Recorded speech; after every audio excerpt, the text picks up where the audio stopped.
سلام. اون روز که خامنه‌ای به ریاست جمهوری شیخ حسن تن داد، با خودش حساب کرده بود که ماکسیموم دیگه یک لیوان زهر کمرنگ رقیق شده تو مایع آبزیپو میندازه بالا و دیگه همه مسائل حل میشه.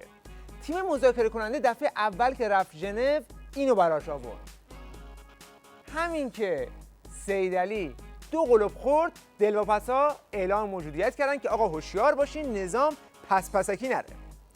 تیم مذاکره رفت لوزان یه هوا قلیسرش کرد که دیگه اینکی جیغ دلواپسا رو در آورد. این دفعه که رفتن وین اینو آوردن که این دیگه اصلا دیگه همه پیش و مهره‌های صنعت هسته‌ای نظام رو باز کرد. حالا دلواپسا به کنار، خود سیدعلی فکر میکرد که اینو بره بالا دیگه کار تمومه و تحریما جمع میشه و بادا مبارک و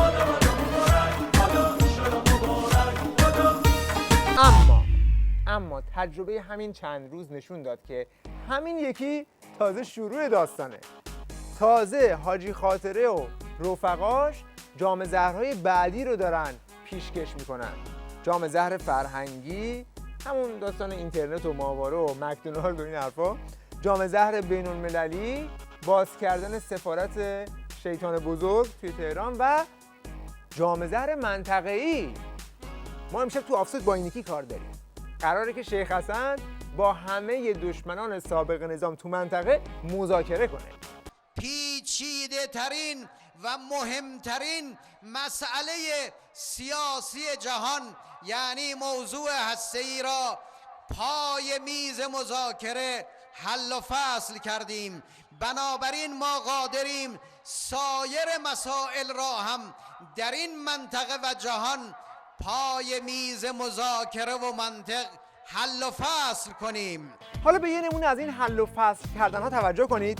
استقبال هاشمی رفسنجانی از ورود ترکیه به صحنه جنگ با داعش. رئیس مجمع تشخیص مصلحت نظام گفت، حالا کجا گفت؟ نه توی اینستاگرام یا یک جلسه خصوصی، بلکه در ابتدای جلسه مجمع تشخیص مصلحت نظام اینو گفت چی؟ ورود ترکیه به صحنه جنگ با داعش و اجازه استفاده از پایگاه هوایی اینجلیک به آمریکایی‌ها برای بمباران مواضع داعش میتواند نقطه امیدی برای اضمحلال این گروه باشد. اجازه به آمریکا میتواند نقطه امید باشد. ده بیا تک ز تک زنگ تو اسما باید برقصه با ریتم آهنگ تو. میگم این اکبرشاه که میگه حمله ترکیه به سوریه نقطه امیده، اصلا میدونه ترکیه دنبال چیه؟ اصلا میدونه ته خط به کجا میخواد برسه؟ مقامات ترکیه از 1 سال پیش با همکاری ارتش آمریکا در چند پادگان نسبت به آموزش افراد مسلح و تجهیز و اعزام آنان به خاک سوریه اقدام کرده است تا بدین وسیله هدف اصلی خود یعنی براندازی دولت بشار اسد را عملی کنند. ما متعهد به همکاری با آمریکا هستیم و هدف اصلی ما کنار گذاشتن اسد از رأس قدرت است. جام زهر منطقه که میگفتیم یعنی همین دیگه.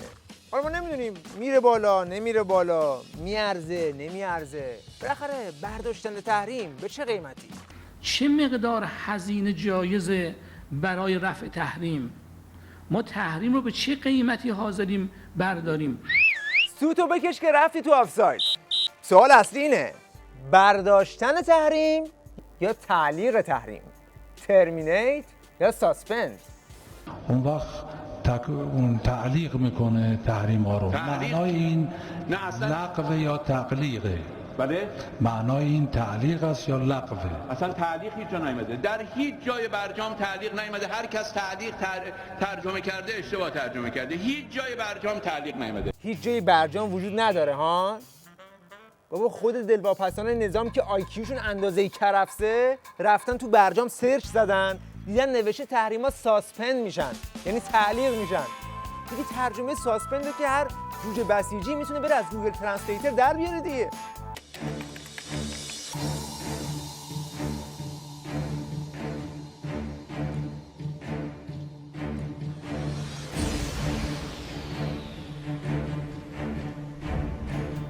بابا خامنه‌ای مگه نگفت تیم مذاکره کننده هم امانت داره، امین میدانم، هم غیور میدانم، هم شجاعه، هم شجاع میدانم و هم متدینه. هم متدین میدانم. چی شد پس؟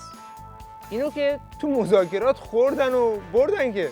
هرچی بگه که آقا نرو دنبال این قصه، این مدلی نرو دنبال مذاکره، میخورنت میبرنت. تو قد و قواره این هیبت باید جواب بدی.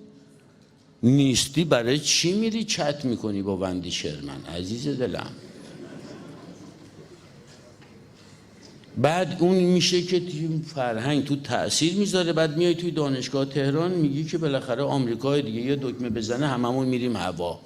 که حضرت آقا گفت بهشون گفتن به این مسئولین که این آقا رو ببرن یه چرخ و تابی بدن به اینها که این تجهیزات و صنایع دفاعی رو حداقل توجیه باشه که آقا اینجوری هم نیست عزیزم.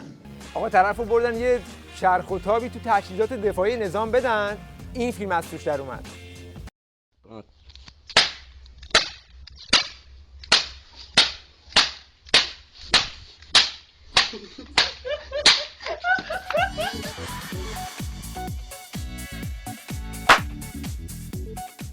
حالا این بسیجیای ببو گلابی فکر میکردن همه قصه مذاکرات تو همین 4 کلمه ساسپن تو توافقنامه خلاصه شده، اما وقتی 159 برگ و ورق زدن دیدن اوه اوه اوه دل و جگر هسته‌ای رو کشیدن بیرون، توش کاه پر کردن.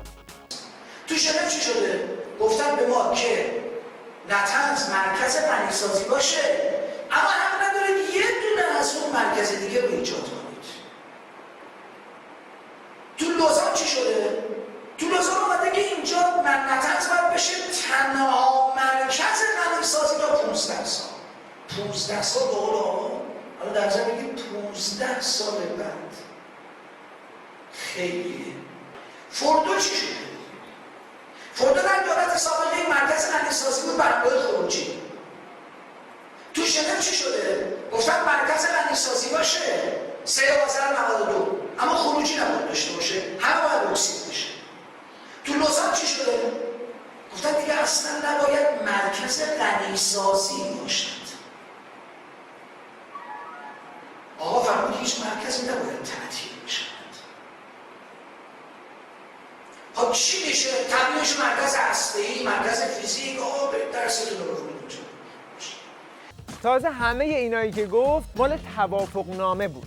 توافقنامه اونیه که ظریف و خانم موگرینی کنار هم وایساده بودن میخوندنش. هفته بعدش یه قطعنامه تو شورای امنیت تصویب شده. قطعنامه دیگه یعنی قطع میکنه. اصلا اون کاغذ پاره ها با این تفاوت که این دفعه خودشون درخواستش رو دادن. ولی این خواسته همه اعضا و به خصوص جمهوری اسلامی ایران بود که در اولین گام شورای امنیت باید بر این توافق صحه بگذاره. خواسته خودشون بوده دیگه ها؟ باشه بریم ببینیم که توش چه خبره. ارسال اسلحه به خارج از مرزها ممنوع میشه. این ممنوعیت قبلا هم وجود داشت، منتها در قطعنامه قبلی ما چون قطعنامه رو به رسمیت نمیشناختیم، قبول نداشتیم، در نهایت کار خودمون رو میکردیم. بر اساس قطعنامه جدید چون برگرفته از برجامه و در توافق برجام به این قطعنامه اشاره شده، در نهایت ما توجه و تمکین از قطعنامه جدید رو هم پذیرفتیم. یک بحث دیگه در حوزه موشک‌های بالستیک هستش که محدودیت 8 ساله داره. این هم در حوزه دفاعی قطعاً برای ما محدودیت ایجاد خواهد کرد. این اجازه داده شده که ورود و خروج محموله‌هایی که به ایران هست رو بازرسی کنیم. چه آمریکا باشه، چه فرانسه باشه، چه انگلیس باشه، چه بحرین باشه، چه قطر باشه، چه همه کشورهای دنیا. پس یعنی ظریف و برابکسش رفتن تو وین روی خط قرمزای مقام عظما تکنو رقصیدن دیگه ها؟ آره دیگه. خط قرمز یعنی هرگز، یعنی ممنوع تو با من. پا میذارم روی آتیش، روی خط قدغن.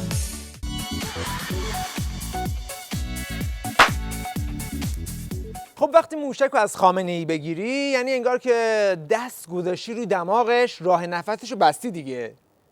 خب پس با این قطعنامه درخواستی میخوان چه خاکی تو سرشون بریزن؟ اینها مفاد قطعنامه هستن، نه مفاد توافق.